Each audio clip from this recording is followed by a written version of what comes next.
It's been a long time. I shouldn't have left you without some recipes to cook to.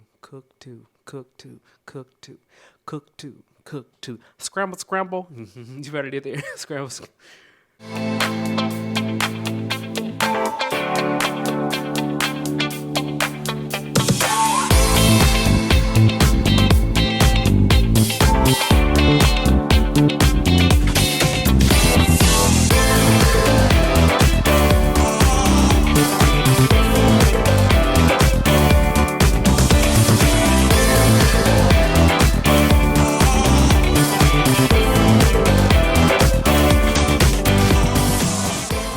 Hello, welcome to episode 5 of Cookbooks and Conversation, where I am going through my cookbooks and finding recipes that I want to try, whether they're quick and easy, meal preppable, something for a party or brunch, something that's a challenge, or something that's an inspiration. So this cookbook is kind of a cheat. It was, I found it on Amazon.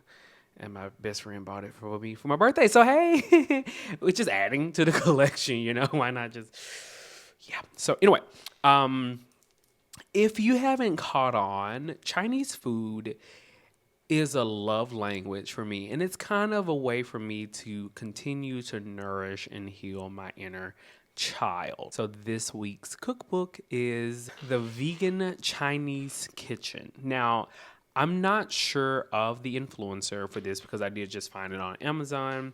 So hopefully I can find Hannah Chi and tag her and give her credit for all these delicious recipes because I kind of gone through it already. I haven't annotated anything, but I did go through it. Oh my God.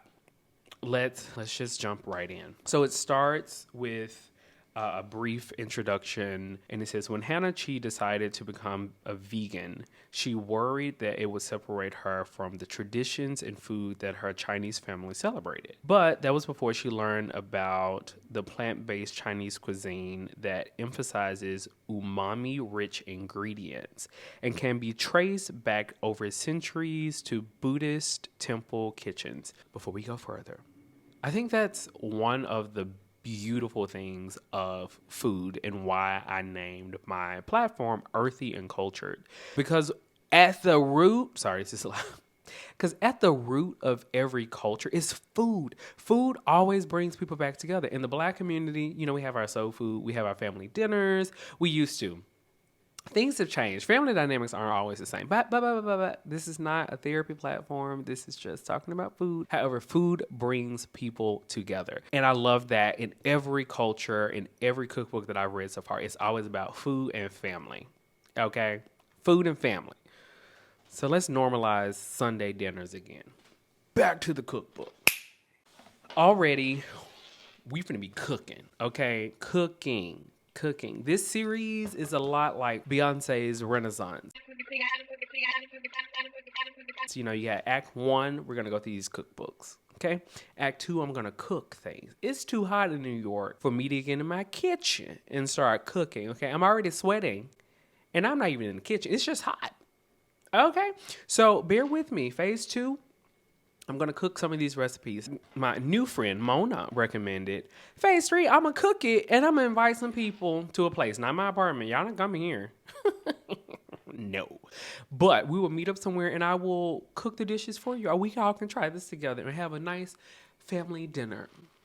So jumping into the table of contents, we have an introduction, ingredients, basic equipment, how to use this book, and how to plan a meal. Not a meal plan, but how to plan a meal. Okay, so then we go into the different categories. You have leafy greens, stems, shoots, and flowers, beans, fruits, and gourds, root vegetables, tofu skin, never heard of that one, gluten, mushrooms, rice, wheat, and noodles, congis, and sweet soups. And then you have an appendix, which is stocks, condiments, and pickles. So I think there might be like a kimchi or something fermented. I love kimchi. If you don't, go watch my last video and you'll see my obsession with the Korean vegans, kimchi, like in everything. So the introduction is an introduction to Hannah and her family. And then about the practice and the culture. Again, if you get the book, read it. It's very beautiful to see how a lot of us have similar upbringings. And then we get to the ingredients. Now, the ingredients in this book, kind of complex. It's not complex in the fact that you won't find it in like your local grocery store or your Asian market. She just gives a lot of information. Like, I was just like, hold on, sis, this is a lot. I'm gonna have to take some extra notes for this. So we have the basics. You have your cooking oil, sugar, salt, pure starch such as potato starch or cornstarch. I have that. Fresh aromatics, soy sauce, a black vinegar. I'll put that on the screen, and this wine, both of which I cannot pronounce. And you know me, I'm not going to butcher anything. You had to read the screen just like me. We have toasted sesame oil, chili oil, dried shiitake mushrooms, dried red chilies, star anise pods, and whole peppercorns. And then she goes into all the categories. So like for sugar, she talks about rock sugar or Chinese brown sugar. And then it goes into further detail with dry aromatics and spices. And then points for Hannah. We started to talk about how to prep your aromatics. Now, this is a master class in cooking. These tools can be applied across the board, okay? So if you learn how to prep it for Chinese food, you can prep it for Korean, Indian, Russian, Ugandan, African, American, like wherever you are. This translates across the board. It's beautiful. It's just like language. So you learn how to prep your ginger. So you have slice or shred or mince, garlic, scallions, shred, thinly slice. And then you go to dried red chilies, Szechuan peppers, I think peppercorns, Szechuan. Is that Szechuan?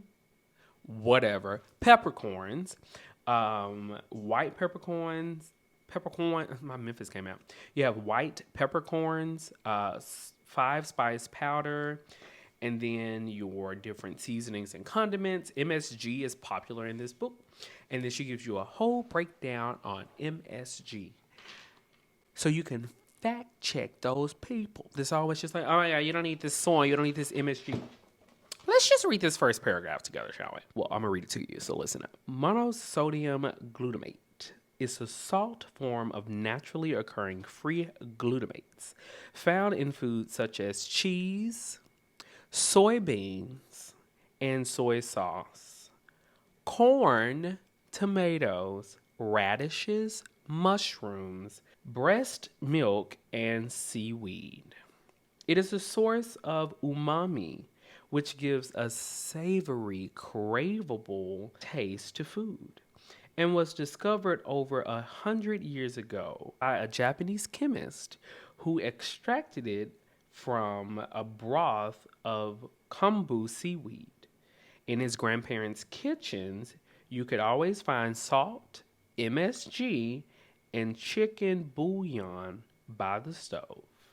A classic trio of seasonings in Chinese cooking. So MSG should be normalized, okay? Let's get with the program. And then she goes on to other types of condiments, soy sauce, vegetarian oyster sauce. I don't have that. And I was always apprehensive about fish sauce and oyster sauce because I wasn't sure if it was vegan friendly. But they have a vegan alternative or a vegetarian alternative. So I'm going to buy it.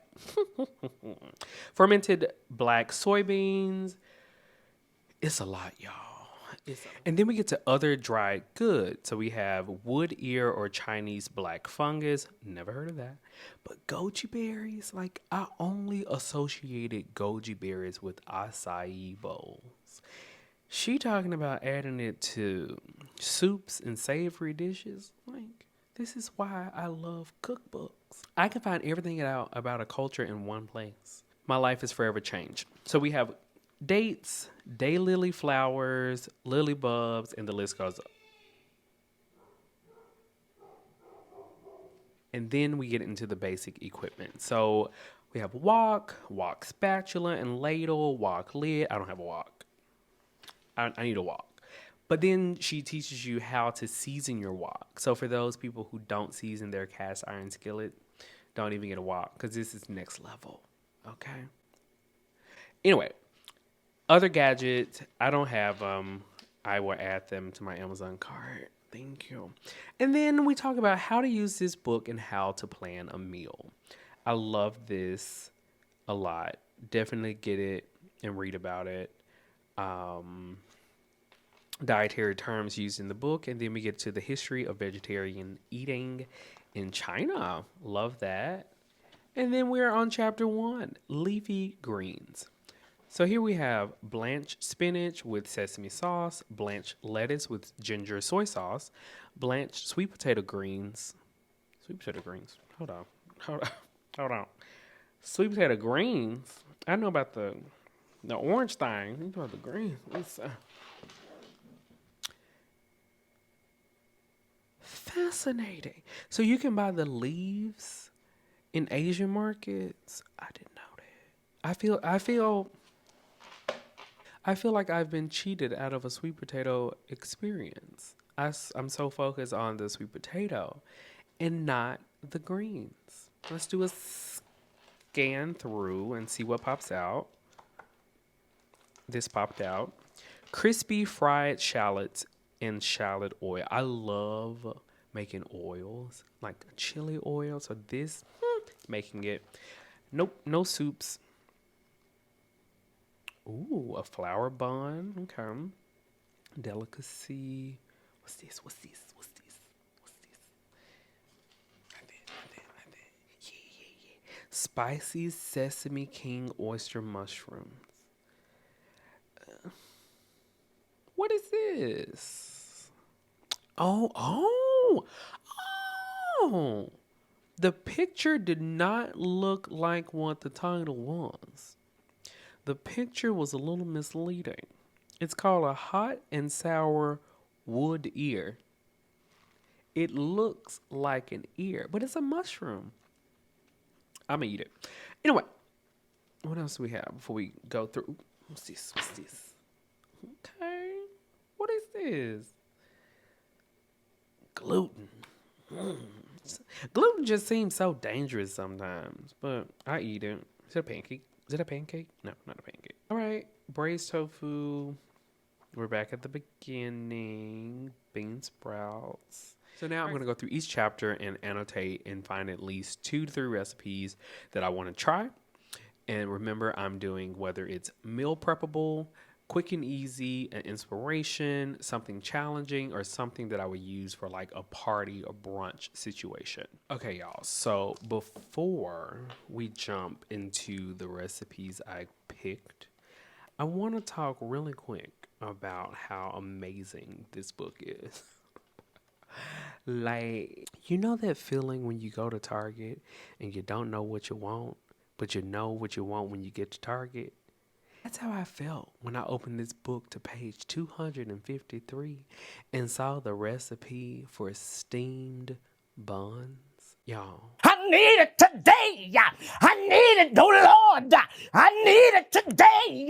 I need it today. I think steamed buns is up on the list by pancakes and kimchi. I would never eat American pancakes and kimchi together, just so we're clear. Crystal clear, okay? Never. But this is like number 3 on my top favorite dishes. So I just wanted to make y'all aware that this exists, and I am so thankful for this recipe. And now, Hannah goes so far as to give us like 5 different fillings for these buns. And I just wanted to thank her for that. So one is cabbage and shiitake mushroom filling. Another one is dill and fried tofu filling. The third one is mustard green and pressed tofu filling. But this last one, the king oyster mushroom filling, I'm just so happy. And I'm going to come a little closer so that you can see these up close. 1 second.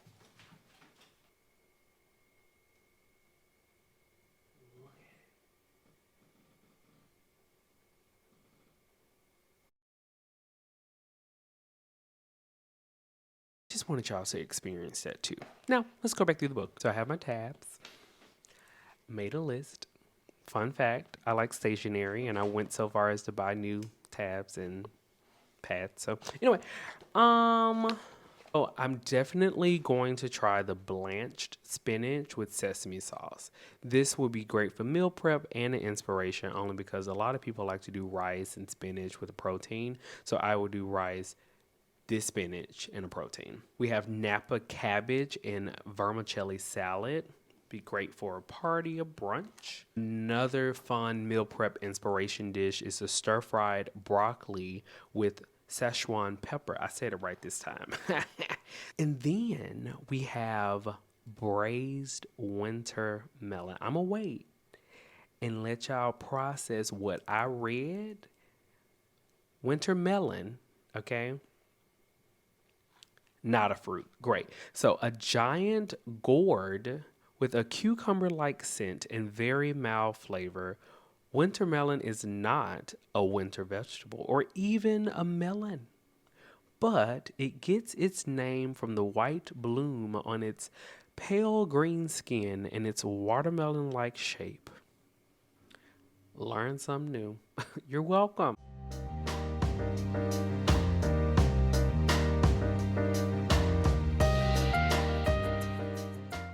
Moving on, I'm going to try the stir-fried potato threads with fragrant chilies. Anything potato, I'm going to eat because it looks like french fries. And us vegans love our french fries, okay? Where will we be without french fries? Next up, home-style braised tofu.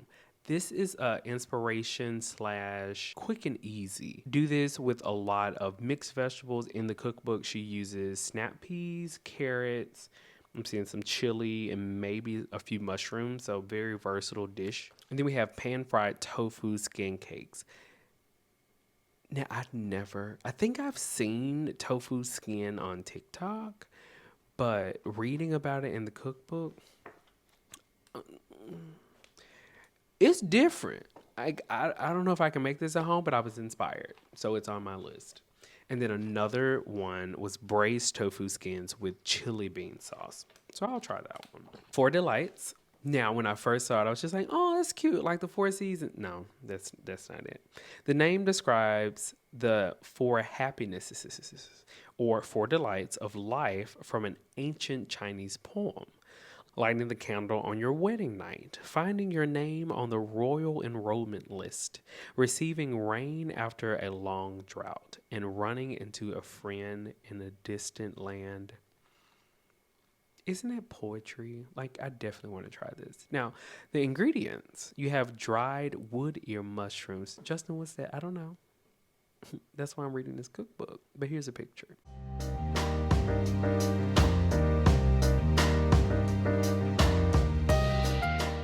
And then my last ones, we have spicy sesame king oyster mushroom, a spicy cumin lion mane skewer. This would be like a party brunch one. It would be like grab and go.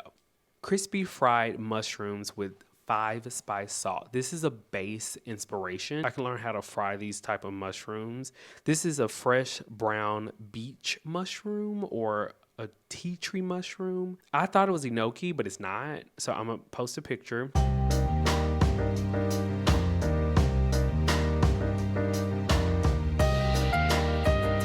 Last one, stir-fried vermicelli noodles, and we're back to the steamed bun dough.